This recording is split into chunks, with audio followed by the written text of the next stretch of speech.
Hello everyone, welcome back to the Mayuri stock channel. आणि ह्या व्हिडिओपासून मी तुम्हाला ॲडव्हान्स जावा प्रोग्रामिंगचे ट्युटोरियल स्टार्ट करणार आहे. ठीक आहे, ॲडव्हान्स जावा ट्युटोरियलचे स्टार्ट करण्यापूर्वी जस्ट आय टेल यू की सजेस्ट यू की जे जावाचे थोडेफार कन्सेप्ट आहेत ते क्लिअर किंवा डोळ्याखालून घाला.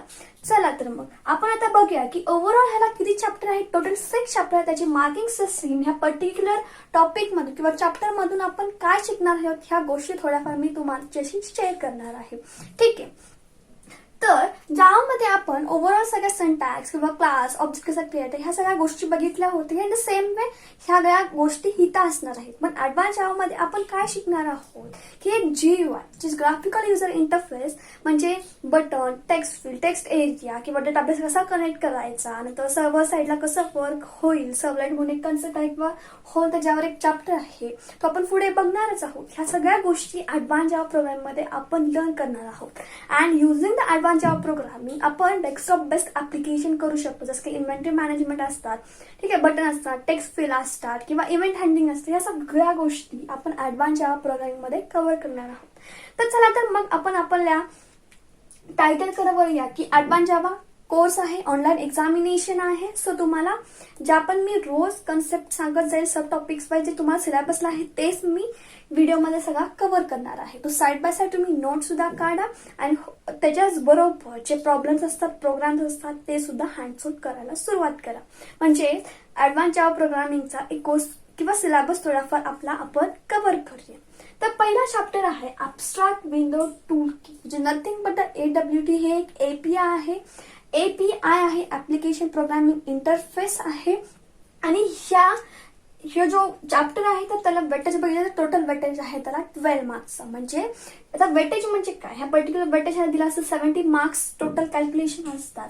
आता 12 मार्क्सचं ह्या चॅप्टरला वेटेज आहे, म्हणजे वेटेज खूप आहे. 12 मार्क्स म्हणजे 12 मार्क्सचे क्वेश्चन्स ह्या चॅप्टर मधून तुम्हाला MCQला असणार आहेत असा ह्याचा अर्थ आहे. तर ॲब्स्ट्रॅक्ट विंडो टूल किट हे एक API आहे किंवा हे जे खूप सारे क्लासेस आहेत, मेथड्स आहेत, त्या सगळ्या गोष्टी आपण या चॅप्टरमध्ये कव्हर करणार आहोत. जे काही ग्राफिकल युजर इंटरफेस असतं म्हणजे युजरचे इंटरफेस होतं, जे ग्राफिकल व्ह्यू असतं, त्या सगळ्या गोष्टी आपण ह्या चॅप्टरमध्ये कव्हर करणार आहोत. तर ह्याचं वेटेज आहे 12 मार्क्सचं. आता सेकंड चॅप्टर बघितला तर तो आहे स्विंग नथिंग बट हे जो ॲब्स्ट्रॅक्ट विंडो टूल किटचं एक्सटेंडेड व्हर्जन आहे स्विंग. म्हणजे ह्या चॅप्टर मध्ये सेम आहेत दोन्ही चॅप्टर, सेम टॉपिक्स आहेत किंवा सेम सगळं असणार आहे. पण स्विंग हे extended version of abstract window tool kit आहे.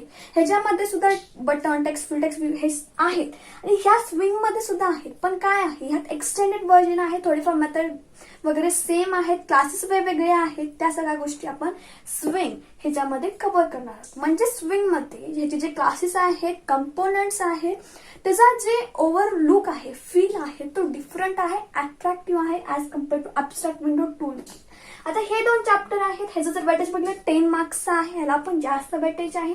सो पॉइंट वाईज आपण ह्याचं पण चॅप्टर 1 by 1 सुरू करणार आहोत. आता इव्हेंट हँडलिंग खूप जागी किंवा फर्स्ट इयर पासून थोड्या म्हणजे जास्त वेळा किंवा तुम्ही तुमच्या कानावर पडला असणार आहे की इव्हेंट हँडलिंग म्हणजे काय. आता इव्हेंट हँडलिंग म्हणजे काय असतं, जे युजर आता समजा मी बटनवर क्लिक केलं तर काहीतरी ऍक्शन परफॉर्म होते, ते म्हणजे इव्हेंट हँडलिंग आहे. आता ह्या चॅप्टर मध्ये हे जे खूप सारे लिस्नर्स आहेत की बटनचे लिस्नर आहेत, बटनचे इव्हेंट हँडलर आहे, टेक्स्ट फील्डचा आहे, जसे खूप सारे कंपोनंट्स आहेत, त्याचे पर्टिक्युलर क्लासेस आहेत, इंटरफेस आहेत, त्याचे आणि मेथड्स आहेत. ह्या सगळ्या गोष्टी, त्याचे सिंटॅक्स सगळे आपण ह्या चॅप्टरमध्ये 1 by 1 बघायचं आहे. आता ह्याचं वेटेज बघितलं तर 12 मार्क्स आहे इन द सेम. तर नेक्स्ट बघितलं तर नेटवर्किंग बेसिस. आता ह्याच्या नावातच आहे नेटवर्किंग रिलेटेड सगळ्या काही गोष्टी आहेत ह्यात कव्हर होणार आहे. त्याचे पण क्लासेस आहेत, त्याचे मेथड्स आहेत, अगेन नंतर ते सर्व्हर, क्लायंट ह्या सगळ्या गोष्टी किंवा सॉकेट आहेत. आता जे काही पोर्ट असतात त्याचे पर्टिक्युलर नंबर असतात, जे रिझर्व्ड असतात, ते सुद्धा तुम्हाला MCQला पडतात, ते पुढे आपण कव्हर करणारच आहोत. आता ह्याचा वेटेज बघितलं तर ह्याला 10 मार्क्सचं वेटेज आहे. आता नेक्स्ट बघितलं तर इंटरॅक्टिंग विथ डेटाबेस, हे सुद्धा 12 मार्क्सचं आहे. आता इंटरॅक्टिंग विथ डेटाबेस, आता डेटाबेस कसा क्रिएट करायचा, खरं तर चॅप्टरमध्ये आपण बघणार आहोत की थोड्याफार स्टेप्स आहेत, 4 to 5 स्टेप्स आहेत. त्याच ज्या स्टेप्स आहेत ज्या तुम्हाला कळाल्या त्या फक्त चॅप्टरमध्ये एक्सटेंड केलेल्या आहेत की कसं यूज करायचं प्रोग्रामिंगमध्ये. सो हा थोडाफार इझी आहे. फर्स्ट 2 चॅप्टर सुद्धा खूप इझी आहेत आणि हा सुद्धा इझी आहे. इंटरॅक्टिंग विथ डेटाबेस, जर तुम्हाला स्टेप्स कळाल्या कशा यूज करायच्या, कुठं यूज करायच्या, तर डेफिनेटली एमसीक्यूज मध्ये तुम्हाला काही प्रॉब्लेम येणार नाही. ह्याला सुद्धा वेटेज 12 मार्क्स आहे, जास्त आहे. आता लास्ट चॅप्टर आहे सर्वलेट्स. खूप वास्ट आहे आणि जर तुम्ही त्याचं वेटेज बघितलं तर 14 मार्क्सचं वेटेज आहे. सर्वलेट जावामध्ये तुम्ही ॲपलेट बघितलं असतं, in the same way servlet आहे, जस्ट सर्व्हर साईडला असतं, वेब सर्व्हरवरती काम करतं. ॲपलेट काय होतं, वेब ब्राउझरवरती काम करतं, हे वेब सर्व्हरवरती काम करतं. वास्ट आहे खूप सब्जेक्ट, ह्याला थोडाफार आपल्याला जास्त टाइम द्यावा लागणार आहे सर्वलेट ह्या चॅप्टरला. तर ओव्हरऑल हे 6 चॅप्टर तुम्हाला ऍडव्हान्स जावा प्रोग्रामिंगला असणार आहेत.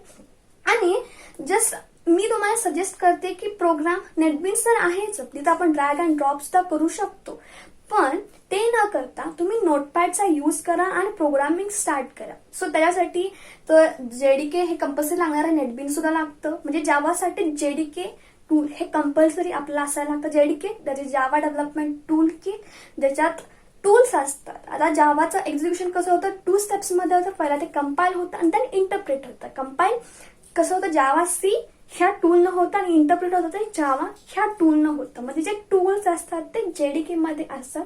सो ते जेडीके आपल्याला कंपल्सरी डाउनलोड करावं लागणार आहे आणि नोटपॅडवरती हे प्रोग्राम्स करण्याचा ट्राय करा. म्हणजे तुमच्या हातून सगळे जातील, जे सिंटॅक्स कळतील, आउटपुट त्याचे कळेल कसं होतं.